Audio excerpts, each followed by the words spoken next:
Hi, everybody. Welcome back to Din and Daf. I'm Elana Stein Hain, and this is where we conceptualize a halakha concept that comes up in the Daf. And what we are going to be talking about today is we're talking about the prohibition of asking a non-Jew to do something for you that you yourself are not permitted to do halachically. Now, we call that Amira Le-Akum or Amira Le-Nokhri.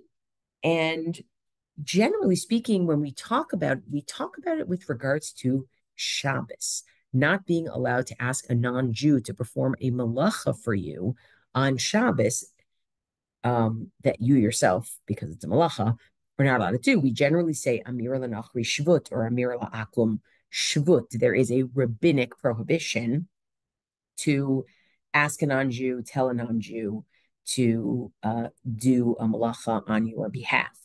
And so the Gemara in Bava Metzia, Daf Tzadi Amud Aleph, in context of talking about not Shabbos, but just talking about the lav, the lotas, say the negative commandment of lotachsom shor b'disho, that you are not permitted to muzzle an animal that is working with food for you.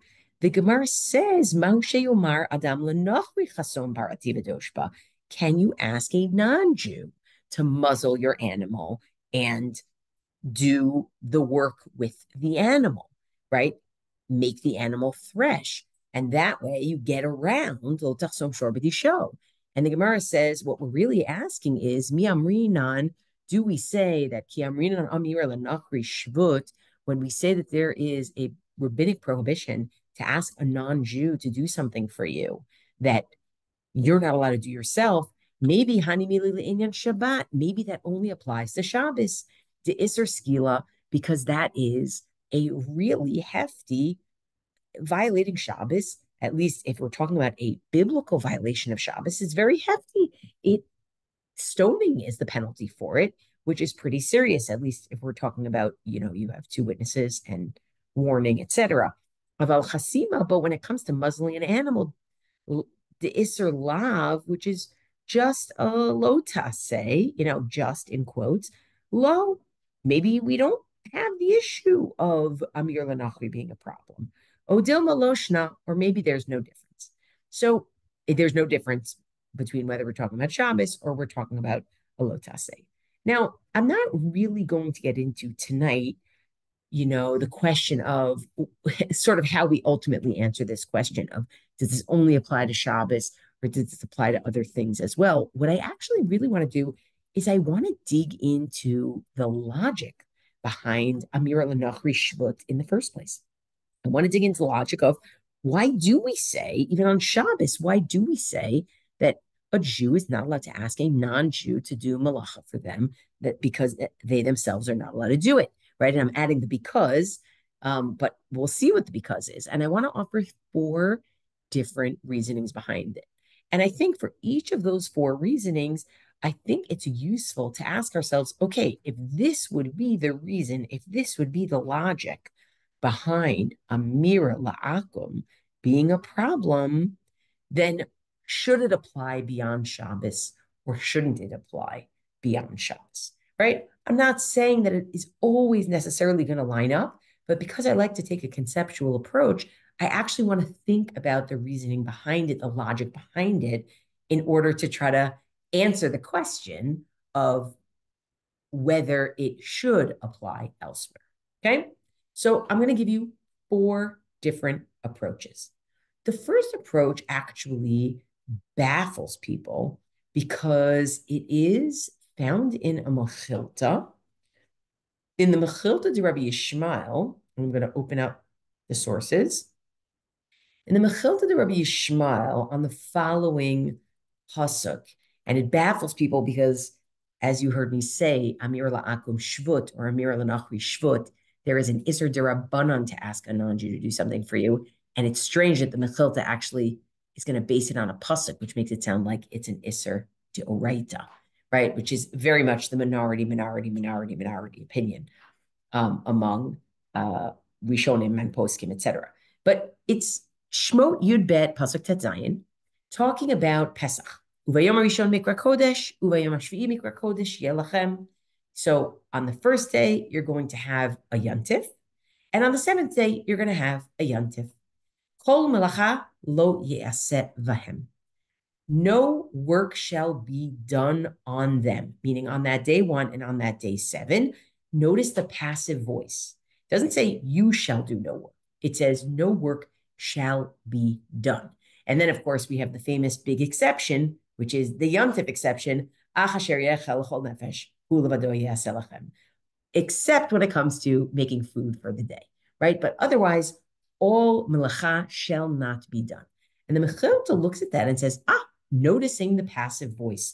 So we're in Mechilta de Rabbi Ishmael, and it says, and just I always like to mention these little things, Tokadei, on the Mechilta, we have 2 versions of Midrash Halakha, right? We have the Mechilta de Rabbi Ishmael, which we say comes from the school of Rabbi Ishmael, and we have Mechilta de Rashbi, or Mechilta de Rabbi Shimon Bar Yochai, which we generally say comes from the school of Rabbi Akiva, which for people who are interested in the way that Chazal develop, the distinction between the schools of Rabbi Ishmael and the schools of Rabbi Akiva in terms of how they think, whether it's exegetically, or meaning the way they read psukim, or theologically even, or halachically, is actually the subject of a lot of interesting writing that's out there in the world, a lot of interesting scholarship on that. But either way, we're in Mechilta de Rabbi Ishmael, okay? Kol melacha lo yasevahem.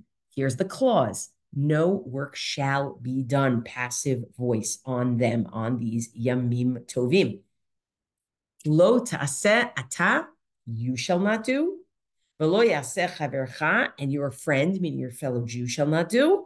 V'lo yaseh goy, nor shall a Gentile do melachtecha, your work.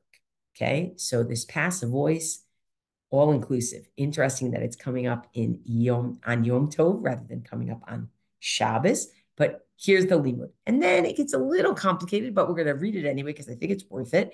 Atau American, is that really the case? Oh, eno ella. Or maybe it's only saying lo ta'aseh ata v'lo yaseh chavercha, that maybe you and your fellow Jew are not allowed to do this malacha, but maybe v'yaseh goy melachtecha. Maybe a non-Jew specifically can do your melacha.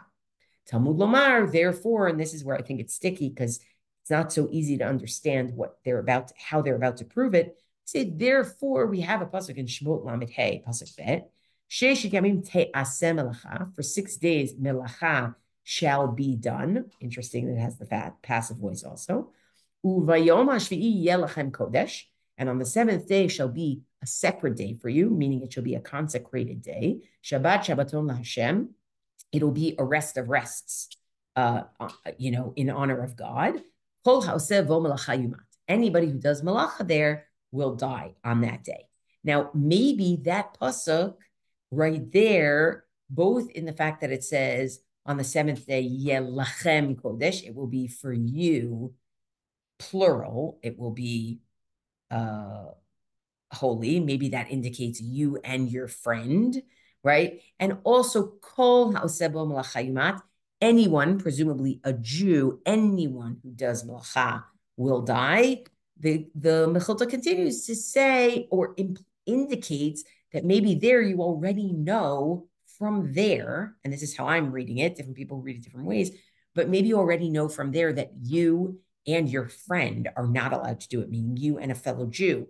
And then halamadata, you learn from kol melacha lo yasevahem, this pasuk in Shmot Yud Bet that we started with, that no melacha may be done on them.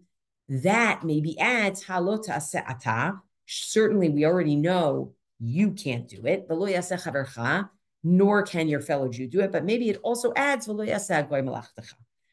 Even a non-Jew may not do this for you. Divrei Rabbi Yoshia. That's what Rabbi Yoshia says. Again, it's not super clear, and there are different ways of explaining. The Malbim has his explanation of what this means. Other people have their explanation of what this means. But the way that I'm reading this essentially is that the pasuk that talks about Shabbos in Shmot Lamed Hey makes it very clear that anybody, meaning any Jew, who does malacha, whether it's a malacha for themselves or a malacha for another Jew, has violated Shabbos fully. And this new clause, I mean, obviously it comes earlier in the Torah, but this additional clause regarding Yom Tov, which we're assuming applies to Shabbos also, of no work shall be done on them, comes to include even a non-Jew doing your malacha.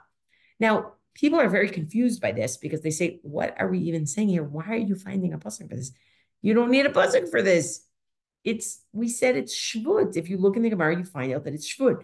Well, first of all, I just want to say it's really interesting to consider that maybe not everybody early on within Chazal thought it was only shvut.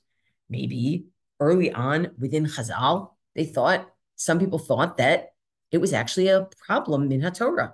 I would also add, it doesn't even say anything about Amira here. It doesn't say anything about the problem of you speaking to someone and telling them to do it. It even sounds like it's almost like they shouldn't do something of yours, whether you told them to or not, right? Which is interesting to consider just in terms of the evolution of Chazal's thought.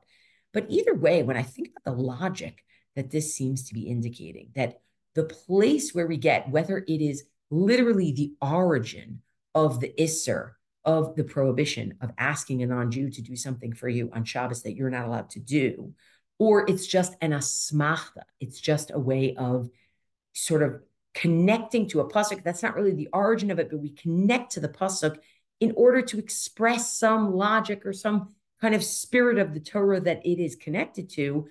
It seems to me that the logic here is really fascinating. I see this almost as Shabbos has a relationship to the Jewish people to such an extent that no Jew's melacha should be done on Shabbos. It doesn't even matter who does it. It's not just about the Jew keeping Shabbos. Shabbos is so immersive that it really includes even our stuff, even our labor, right? And our labor should not be done even by someone else. And to me, that's actually kind of a beautiful way of looking at Shabbos, because it's like an immersive, our whole world is immersed in Shabbos, right? It's not just even that we're immersed in Shabbos, our entire world is immersed in Shabbos. And there's something very, very magnificent about that, in my opinion. So let's take that as sort of one conceptual approach that we can have to the Isser of Amira Le-Akum, or even if we want to be more specific, here the Isser of just a non-Jew doing labor for a Jew, whether the Jew asked them to or not. I want to move on to a second version of the logic. And I think the second version of the logic is very different, the second approach. And, it's in no particular order, except for the fact that I wanted to start with the Mechilta because I wanted to look at that pasuk originally. But moving on to a second logical perspective here, we have a Gemara in Shabbos where there's a Mishnah that says, if somebody is traveling on a Friday and it gets dark out, noten kisolagoy, they can give their money pouch to a Gentile who they're walking with, who's going to continue to carry it for them on Shabbos. And the Gemara asks, why is it okay to do that? And Rashi's explanation of the Gemara's question of why is it okay to do that is actually offering its own logic behind why it shouldn't be okay to do that, right? Meaning the Gemara asks, why is it okay to do that, to give a non-Jew your money pouch to carry for you on Shabbos, because there must be something wrong with it, right? There must be something halachically wrong with it. And Rashi there says, what's the problem? The non-Jew, after all, is your shaliach or your shlicha. The non-Jew is your emissary, right? And then the Gemara answers and explains why they would allow it nonetheless. But Rashi's logic here is maybe Amira Le-Akum is a problem because the Jew is essentially making the non-Jew their shaliach. And we know, and I'm not going to be super linear because there are all these questions about the possibility of a non-Jew serving as a shaliach or a shlicha, but ideationally, let's go with conceptually, right? Essentially, what we would say is shlucho shel adam kamoto, shlucha shel adam kamota, right? A person, their shaliach is like themselves. And the reason why Amira Le-Akum is a problem is not because, and these things don't have to be mutually exclusive, but I'm trying to actually put them in our heads in distinct places.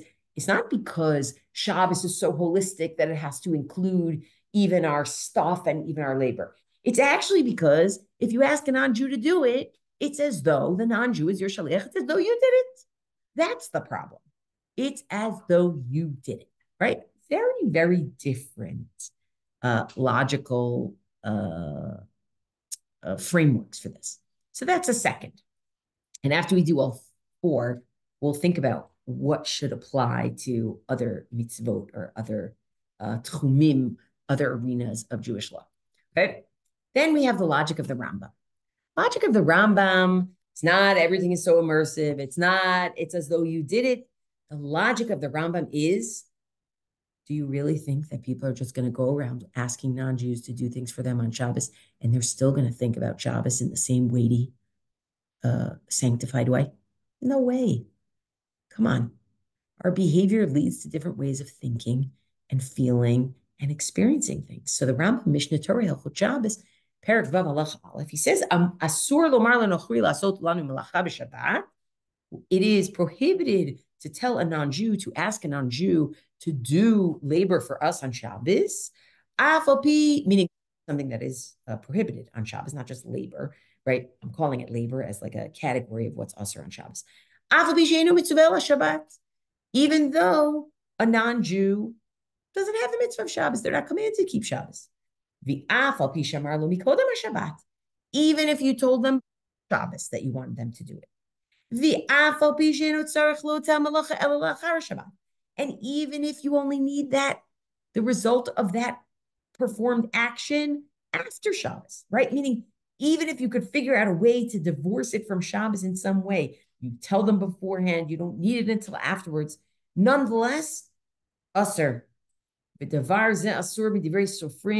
This is rabbinically, and the whole conversation about what Rambam means about midivrei sofrim. I literally have a book on my shelf that has 12 different approaches of what the Rambam means when he says midivrei sofrim. We're not doing that now, right? It says, but this is rabbinically prohibited.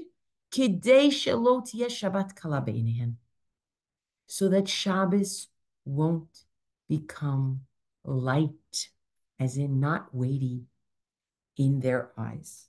And you know what happens when Shabbos becomes light in someone's eyes? V'yavohu la'asot ba'atzma. A person will end up doing these melachot themselves, right? This, in some ways, Amira Le-Nokhri, it's a siyag, it's a fence. It's a fence around the Torah. We don't want people to start thinking of Shabbos in a permissive kind of way. We want to maintain the sanctity. We want to maintain that sense of reverence, that sense of, almost like distance in some way from what is allowed in order to keep, to keep people from transgressing, right? So that is a third. Here's a fourth, and I think this is a really fun one. And in some ways, when the Rambam says, even if you ask the non-Jew before Shabbos to do it, in some ways he's kind of alluding perhaps to this fourth reason that some give for the problem of Amira Le-Nokhri. And it comes from a pasuk, or it's an explanation of, or an application of, a pasuk in Yeshayahu, Nun Chet, Im tashiv mishabat raglecha, if you can hold your feet back from trampling Shabbos, asot chafatzecha b'yom kodshi, doing what your needs on my holy day, says God. V'karata l'Shabbos oneg, if you can call Shabbos a day of delight, likdosh Hashem mechubad, Hashem's holy day, if you can call it honored, right? This is where we get Oneg Shabbos and Kavod Shabbos, right?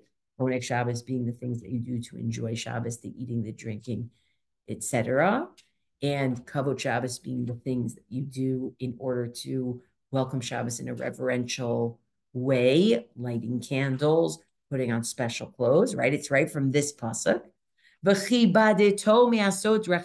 And you can honor it by not just going on your usual ways, not looking to your affairs, meaning not looking into your business, Vidaber davar, and not literally, and not speaking words. Now, the way that scholars explain, it means you shouldn't be like bargaining on Shabbos, but Chazal in the Gemara and Shabbos say, wait a second, each one of these things, me'asot rachecha, mimtzo chefzecha, daber davar, each of these things we're actually going to relate to a certain way of acting on Shabbos that may not be something that we would have considered. We don't consider a malacha, but it is still something that you may not do on Shabbos. And so the Gemara says, "V'daber davar" really means shelo yehei diburcha shel Shabbat kediburcha shel chol. Your speech on Shabbos should not be the same as your speech on chol. And this is where the Shulchan Aruch Orach Chaim Shin Zayin goes with it. You're literally the Ber Davar, the last clause in that pasuk that we just read. Your speech on Shabbos shouldn't be like your speech during the week. Hilkach, therefore, asur lomar, it is prohibited to say davar ploni es el machar. Tomorrow I'm doing X. O schora ploni tekne machar lemachar. Or tomorrow I'm buying Y. And you're not even allowed to just talk idle chatter, too much idle chatter on Shabbos. And the Ramah adds, and I love this, the Ramah adds, Adam, but people, Shesipur Shmod v'divrei chidushim, who own it, but people who love hearing news, right? They love hearing stories. They love hearing current events. They love hearing the latest news. And it's a delight for them. They're mutar l'sokram b'Shabbat. They're allowed to talk about that on Shabbos, kimo b'chol, like on a weekday. Aval misha eno mitaneg, but a person who doesn't get oneg from that, asur lo omram kidei shitaneg behem b'chaviro. They can't start sharing news with their friend so that their friend will enjoy. But then the Shulchan Aruch moves on in the next seif to, guess what? V'daber davar, speaking a certain way on Shabbos, connects to the following: asur liskor poalim. It is prohibited to hire workers. Velo lomar la'akum liskor lo poalim b'Shabbat. And you may not tell a non-Jew, ask a non-Jew to hire workers for you on Shabbos. Af al pi she'ein ha'Yisrael tzarich lo'otam malacha ela lachar Shabbat. Even if you don't need the result of that work until after Shabbos, right? Shekol mashu asur lasoto b'Shabbat, anything that a Jew is not allowed to do on Shabbos, asur lomar la'akum la'asoto, right? You may not tell a non-Jew to do. Afilu lomar lo kodem haShabbat la'asoto b'Shabbat asur. Now he adds, well, actually, you're not even allowed to say before Shabbos to tell them to do it. Aval mutar lo marlo achara Shabbat lama lo asita davar ploni b'Shabbat she'avar.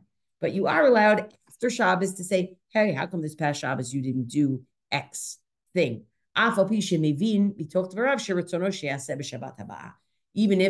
Even though through that inference, a person will realize that you want them to do it the next week.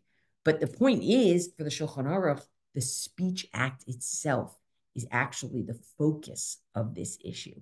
We do not want people speaking about malacha on Shabbos. We don't want people telling people to do malacha for them on Shabbos.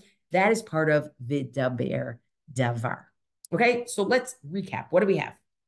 We have 4 logic models here. One, my take on the Mechilta, which is Shabbos is a time where all of Jewish life is supposed to be surrounded by Kedusha of Isser Malacha. There should not be any Malacha done that is for a Jew on Shabbos. That's the logic model that we have there. It is not just that a Jew shouldn't do, it's that a non-Jew shouldn't do for a Jew. Second, don't do Amira Le-Nokhri because you're turning the non-Jew into your shlicha, into your emissary. And it's as though you did it. Now, obviously, you didn't literally do it, but it's as though you did it. And therefore, we have an Isur d'Rabbanan. Third, don't do this because it's going to make you think lightly of Shabbos, and you'll come to violate Shabbos yourself. The Rambam. right? Eventually, what's the difference if they do it or if I do it? At the end of the day, the same thing gets done, right? Fourth is you just shouldn't be talking about Malacha on Shabbos. You should be talking differently. Shouldn't be telling people to do certain things for you on Shabbos. So I want to go logic model by logic model and see, do we think this should apply to other mitzvot? Because, by the way, another prominent place where Amir Le-Akum, we talk about Amir Le-Akum, is actually regarding Shemitah, which is kind of interesting because, of course, that's a Shabbos for the land and it's the seventh year. So there's something kind of beautiful and poetic about that. So let's say the logic is everything stops, right? Everything stops. Shabbos, our whole world is immersed. I could see saying that shouldn't apply really to Lo Tachsom Shor B'Disha. It's not an immersive, holiness in time. It's a different thing. I could see, by the way, why it would apply to Shemitah, the same logic as Shabbos, right? That our whole world is immersed in service of God in that time, right? So I don't know if I would apply it there. The second, because the person is your shaliach, I totally see that applying to Lo Tachsom Shor B'Disha. What does it matter if you're doing a weighty Isser Skila or you're doing a light, quote unquote, Isser Lav? You don't make a non-Jewish shaliach to do an Aveira for you. What's the difference? Right? Shaliach is a shaliach is a shaliach. Shlicha is a shlicha. Right? Let's say the logic model of you're going to come to think of it in a light way. And you're going to come to think of it in a light way and maybe come to violate it yourself. So here I could go two ways on the two directions on the Lo Tachsom Shor B'Disha. I could go two directions. On the one hand, I see how having to ask the non-Jew to do it for you when we're just quote unquote talking about a lo taseh, in some way is already reminding a person they can't do it themselves, right? But on the other hand, I also see, and this is sort of the cynicism that people have around loopholes, I also see that, when you really, with no kind of inconvenience whatsoever, right? And with no change in reality whatsoever, when you try to get the same outcome as you would have if you did the Avera yourself, people do think about it as kind of a lighter, come on, is this really such an Isser? It's obviously not such an Isser. So I could see applying it to Lo Tachsom Shor B'Disha. And then at the end, talking about Daber Davar, of course, if Amir Le-Akum is about Daber Davar, that's something for Shabbos and Yom. That's not something that's for other things. But I do think, these things don't have to be mutually exclusive. They really, really, really don't. What I might say is that there's a little bit of poetic comparison that you could make between the first and the fourth logics, where it's malacha should not be done. Our malacha should not be done. And we shouldn't be speaking even about malacha on Shabbos. There's kind of something, the kind of holistic, complete, immersive elements that those two things share. And the two middle explanations of, well, you're making somebody your shaliach and it's as though you did it yourself, or you're going to come to think of Shabbos lightly and we're worried that you're going to do it yourself. I think those two also share something in common in terms of the Jew herself, the Jew themselves, Jews themselves not getting involved in one way or another with an Isser Malacha, whether it's a situation where they're making somebody their shaliach or it's a situation of we're worried that they might come to do it themselves. So it's a little bit like, are we thinking about Shabbos as this big holistic thing and that's sort of where we're headed, or are we working with, but maybe, or are we focused more on the psyche or the actions of individual Jews? You could parse it other ways as well, but I hope, to be honest, like if you listen to this before Shabbos, I hope it actually inspires you to think about your own relationship to Shabbos. So thanks for listening, everybody. Looking forward to next week.